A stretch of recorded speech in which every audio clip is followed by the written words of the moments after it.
Hello students, today we're gonna learn about the Pythagorean cup and how do it work, what is it, we'll see, let's see.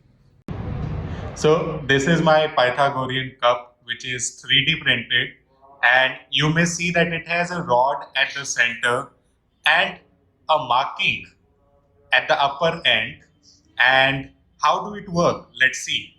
So if I put the water into the glass till the mark, it will act like a normal cup. Okay? So it is just acting like a normal cup. But if you become more greedy and have the water more than the mark, that's why it is also called the greedy cup. So if you put more water, if you put the water above the marking, then the liquid will start flowing out and it will not stop. All the water will pour in the glass. You may see the more water I'll add,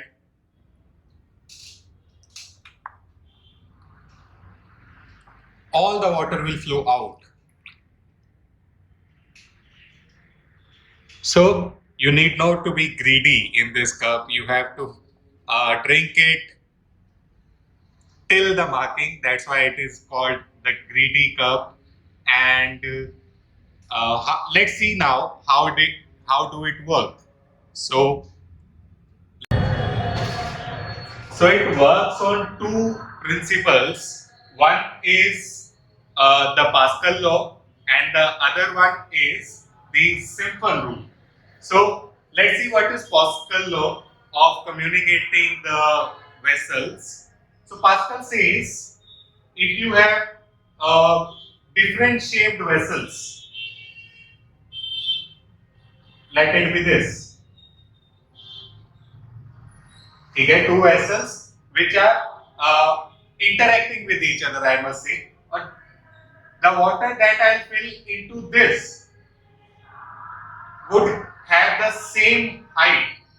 Okay, so pressure at this height and pressure at this height is same. That means howsoever water I put over here or here, the height of the liquid will remain same.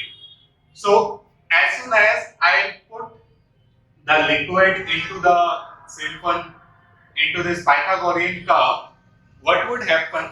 It has a pipe in it, or the water will also fill to the same height in the pipe, and I fill it up, the water will fill up to the height. Then if I fill the cup more than the mark, then what would happen? The liquid completely filled in this would start flowing to the other end. And there comes the siphon. For example, when we have to take the petrol from our vehicle, what we do? We take a pipe and a bottle. At the lower end, once we suck the petrol from the tank, all the petrol will start flowing to the lower end. Okay? Until it got empty, the liquid will start flowing to the down container, right? So in the similar way, now what would happen? Once this reaction starts, once this moving down of the liquid starts, this flow will continue until all the liquid flow out. And this is how this Pythagorean cup works. One, that the pressure remains same and the height is same. So as soon as I fill the water, the liquid inside the tube would also be same at the same height, and if I cross the marking, then the water will start moving down and it will move down until the liquid ends.